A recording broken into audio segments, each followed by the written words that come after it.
ప్రభువును రక్షకుడునై ఉన్న యేసుక్రీస్తు వారి శుభనామంలో అందరికీ వందనాలు. బాగున్నారా? దేవుని మహాకృపను బట్టి మేము క్షేమం మీ అందరి కొరకు ప్రార్థిస్తున్నాం. దేవుడు తగిన సమయంలో మీ అక్కరలు అవసరతలు తీర్చును గాక. ఈ యొక్క ఉదయకాలంలో దేవుని లేఖనంలో నుండి ఆదికాండం 26వ అధ్యాయం 13వ వచనాన్ని చదువుకుందాం. అతడు మిక్కిలి గొప్పవాడు వరకు క్రమక్రమముగా అభివృద్ధి పొందుచు వచ్చాను. చిన్న ప్రార్థన. ప్రేమ నమ్మకము కలిగిన మా తండ్రి, కరుణ వాత్సల్యత కలిగిన వాడా, స్తుతి స్తోత్రాలు చెల్లిస్తున్నాను. చదవబడిన లేఖనములో నుండి ఉత్తమమైన సందేశంతో మమ్మను సంధించమని యేసుక్రీస్తు వారి యొక్క నామంలో అడిగి వేడుకొనుచున్నాము తండ్రి. ఆమేన్. ప్రభునందు ప్రేమైన వారులారా, ఈ లేఖన భాగాన్ని కొంచెం ఆలోచన చేద్దాం. ఇక్కడ గ్రంథకర్త చెబుతున్న మాట, మిక్కిలి గొప్పవాడు వరకు క్రమక్రమముగా వృద్ధి చెందెను.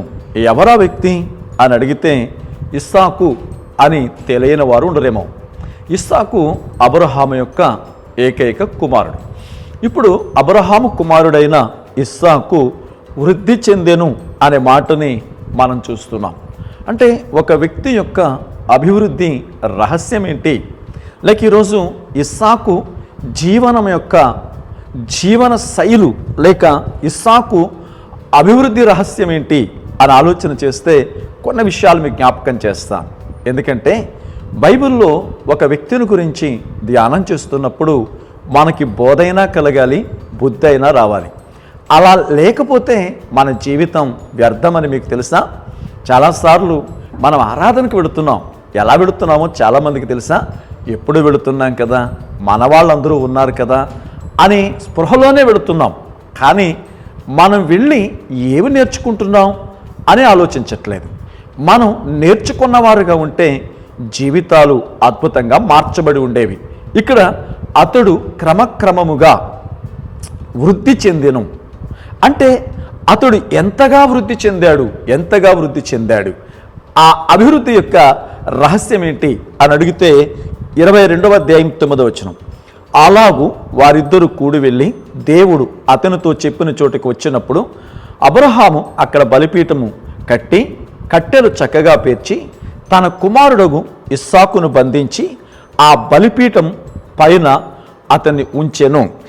ఈ మాట మనం చదువుతున్నప్పుడు ప్రభునందు ప్రేమైన వారులారా, ఈ మాటని జ్ఞాపకం చేస్తున్నాను. అతని అభివృద్ధి రహస్యం ఏంటి అని అడిగితే తండ్రి మనస్సును ఎరిగినోడు. ఈ రోజున చాలామంది తండ్రి యొక్క ఆశయాన్ని అర్థం చేసుకోలేని వాళ్ళు, తండ్రి యొక్క మనస్సును అర్థం చేసుకునే వాళ్ళు అవనియందు ఆనందించడానికి ప్రయత్నించి అవమానం పాలవుతున్నారు. మీ జీవితంలో వృద్ధి చెందాలి అంటే మీ తల్లిదండ్రుల యొక్క మనస్సును అర్థం చేసుకోవాలి. వారి ఆశయాన్ని అర్థం చేసుకుంటే మీ భవిష్యత్తు అద్భుతంగా ఉంటుంది. ఎలా అని అడిగితే ఈ మాటను చూడండి. ఇక్కడ అబ్రాము ఇస్సాకుని తాళ్లతో కట్టి కట్టెల మీద పెట్టాడు. అయినా ఆ ఇస్సాకు నోరు కూడా మెదపలేదు. వీళ్ళిద్దరి మధ్య పరిస్థితి ఏంటి? అబ్రహాముకి 100 సంవత్సరాలు పైబడిన ప్రాయం, అలాగే ఇస్సాకు కూడా 10 సంవత్సరాలు పైబడిన ప్రాయమే. ఈ వ్యక్తులు అంటే వృద్ధుడైన అబ్రహాము కౌమార దశకి చేరిన ఇస్సాకును కట్టెల మీద పెడుతుంటే కూడా నోరు మెదపలేదు. అంటే తన తండ్రి యొక్క ఆనందమే తనకు సంతోషం అనుకున్నాడు, తన తండ్రి యొక్క చిత్తమే తనకి ఆనందం అనుకున్నాడు అనే మాటని మీకు జ్ఞాపకం చేస్తున్నాను. ఈ రోజున ఈ మాటలు వింటున్న ప్రభునందు ప్రేమైన వారులారా, మీ జీవితాల్లో దేవుని యొక్క మనస్సు లేక మీ తండ్రి యొక్క మనస్సు మీకు అర్థమైతే మీ భవిష్యత్తు అద్భుతంగా ఉంటుంది. ఈ రోజున తల్లిదండ్రులు మాట్లాడే మాటలు ఎలా ఉంటాయి మీరు చూడండి. వాళ్ళు అంటూ ఉంటారు, ఆలస్యంగా నిద్ర లేచేటప్పుడు ఎంతసేపు నిద్రపోతావు? బాధ కలుగుతుంది. ఇంటికి ఇప్పటిదాకా ఎక్కడికి వెళ్ళావు? ఎంతసేపు పోనేనా? వాళ్ళెవరు? పుస్తకం ఎందుకు తీయలేదు? నీకు డబ్బులు ఎందుకు? ఇవి మీ తల్లిదండ్రులు అడిగే ప్రశ్నలు. ఈ ప్రశ్నలు మీ హృదయంలో వేదన కలిగించి తిరగబడేలా ప్రేరేపిస్తున్నాయి. కానీ ఆ ప్రశ్నలకు సానుకూలంగా మీరు సంధించగలిగితే ఎంతసేపు నిద్ర? మీ సమాధానం ఏమై ఉండాలి? అంటే మీ తల్లిదండ్రులు మిమ్మల్ని సాధిస్తున్న వాళ్ళు అని మీరు అనుకుంటున్నారు. కానీ మీకు ఒక మాట చెప్పనా, మీ తల్లిదండ్రులు మిమ్మలను లక్ష్యం వైపు తిప్పాలని సాధన చేయించడానికి ప్రయత్నిస్తున్నారు. కానీ మీకేం కలిగింది? వాళ్ళు మమ్మల్ని సాధిస్తున్నారు, కానీ వాళ్ళు సాధన వైపు, లక్ష్యం వైపు నడిపించడానికి ప్రయత్నిస్తున్నారు. ఏ తల్లిదండ్రులు పిల్లలు పాడవాలని గద్దించటం లేదు, బాగుపడాలనే. ఇదిగో అబ్రహాము కట్టెల మీద కొడుకును పెడుతున్నాడు అంటే పోగొట్టుకోవాలని కాదుగా. ఈ రోజున నీ జీవితాన్ని జ్ఞాపకం చేసుకో. నీ తండ్రి మనసు అర్థమైతే వాళ్ళ శిక్షణలా అనిపిస్తుంది. అది అర్థం కాకపోతే శిక్షలా అనిపిస్తుంది. ఈరోజు నీ ఇంట్లో ఎలా ఉన్నావో ఈ మాటలను బట్టి సరి చేసుకో. ఇక రెండో విషయాన్ని అర్థం చేసుకుంటే, ఇస్సాకు రెండవ మాటను మీకు జ్ఞాపకం చేస్తున్నాను. ఒకటి, తండ్రి మనస్సును అర్థం చేసుకున్నాడు. రెండవది, దేవుని చిత్తం తెలుసుకోవడానికి ప్రయత్నిస్తున్నాడు. చూడండి, ఆదికాండం 24వ అధ్యాయం 63వ వచనం. సాయంకాలమున ఇస్సాకు పొలములో ధ్యానింప బయలు వెళ్ళి కనులెత్తి చూచినప్పుడు ఒంటులు వచ్చుచుండెను. ఈ మాటని జ్ఞాపకం చేసుకుంటున్నప్పుడు ప్రభునందు ప్రియమైన వారులారా, ఇస్సాకు సాయంకాలము వేళన ధ్యానింప వెళ్ళెను. ఆ రోజుల్లో పుస్తకాలు లేవే, ఆ రోజుల్లో గ్రంథాలు లేవే, కానీ అతడు ధ్యానింప వెళ్ళెను. ఈ మాట కొంచెం ఆశ్చర్యానికి గురి చేస్తుంది. ఇది మనకు అర్థం అవ్వాలి అంటే కీర్తనల గ్రంథం 19వ కీర్తనలోనికి వెళ్ళాలి. ఆకాశములు ఆయన మహిమను వివరిస్తున్నాయి, అంతరిక్షము ఆయన చేతి పనిని వివరిస్తుంది. వాటికి భాష లేదు, అవినే వాటి కొలనులు ఆ భూదిగాంతముల వరకు వ్యాపించి ఉన్నవి. పగటికి పగలు, రాత్రికి రాత్రి బోధించుచున్నది. ఇప్పుడు మనం దేవుణ్ణి అర్థం చేసుకోవాలి అనుకుంటే ఆయన చేతి పనిని ఆలోచన చేస్తే ఆయన అర్థమవుతాడు. ఆయన చేసిన పనిని మనం ఆలోచిస్తే మనకు అర్థమవుతాడు.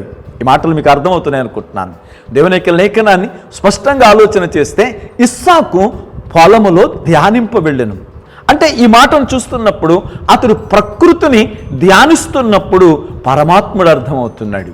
ఆయన చేతి పనిని బట్టి, ఆయన నన్ను ఎందుకు సృజించాడు, ఆయన ఏ కారణం చేత నన్ను సృజించాడు అని ఆ అదృశ్యుడైన ఆ దేవునిని తన ఇష్టాన్ని తెలుసుకోవడానికి ప్రయత్నిస్తున్నాడు. ఈ రోజున మనమేం చేస్తున్నాం? ప్రకృతిని గురించి తెలుసుకోవాలనుకుంటున్నాం, సృష్టి రహస్యాలను ఛేదించాలనుకుంటున్నాం, సృష్టికర్తను విస్మరించాం. కాబట్టి మనకి ఇస్సాకుకి చాలా తేడా ఉంది. ప్రభునందు ప్రేమైన వారులారా, సృష్టిని శోధిస్తే సృష్టికర్త అర్థం కావాలి, ప్రకృతిని శోధిస్తే ప్రభువు అర్థం కావాలి. అది ఎందుకంటే ఆయన చేసిన ఈ ప్రకృతి అంతటికి ఆయన పనికి సాక్ష్యం, ఆయన శక్తికి సాక్ష్యం, ఆయన నమ్మకత్వానికి సాక్ష్యం. కాబట్టి ఇస్సాకు దేవుని చిత్తాన్ని తెలుసుకోవడానికి ధ్యానించాడు, కాబట్టే అద్భుతంగా దీవించబడ్డాడు. మూడో విషయాన్ని కూడా విజ్ఞాపకం చేస్తాను. అదేంటంటే అతడు దేవుడు తనకిచ్చిన భార్యను అర్థం చేసుకున్నాడు. ఆదికాండం 25వ అధ్యాయం 21.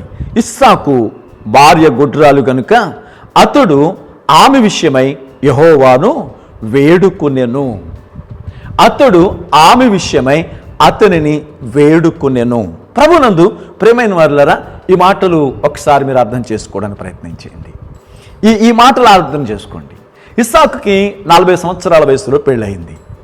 ఇస్సాకు 60 సంవత్సరాలు వచ్చేదాకా పిల్లలు లేరు, అంటే 20 సంవత్సరాల గ్యాప్.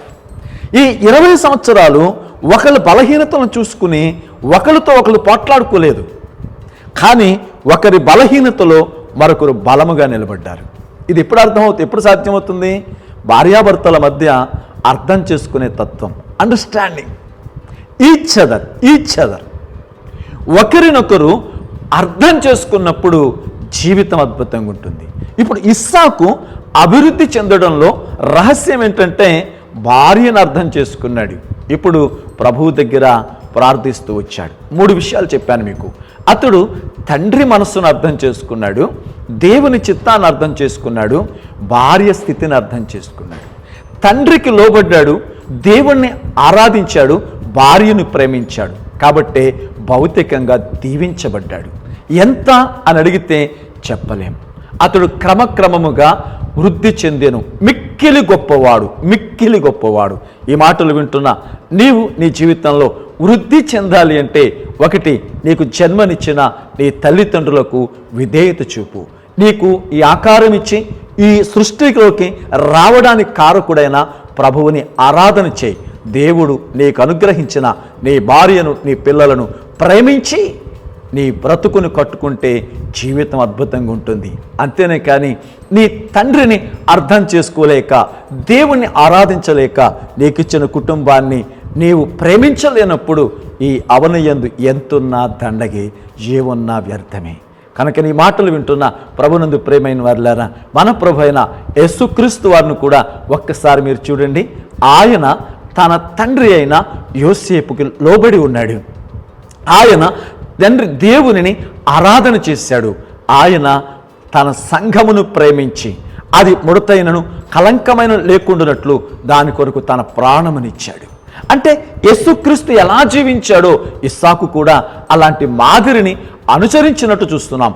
కాబట్టి ఇస్సాకు దీవించబడ్డాడు. ఈ మాటలు వినుచున్న నీవును దీవించబడాలి అంటే ఇదే మిక్కిలి అనుకూల సమయం. ప్రభువుకు నేను సమర్పించుకో. దేవుడి మాటలు దీవించునుగాక. ప్రేమ నమ్మకం కలిగిన మా తండ్రి, కరుణావాత్సల్యత కలిగిన కృపోన్నతుడా, నీకు వందనాలు చెల్లిస్తున్నాం. నీ ఉత్తమమైన కృప మా ఎడల విస్తరింపచేసి మమ్మల్ని బలపరచమని యేసుక్రీస్తు నామములో అడిగి వేడుకుంటున్నాము తండ్రి. ఆమేన్.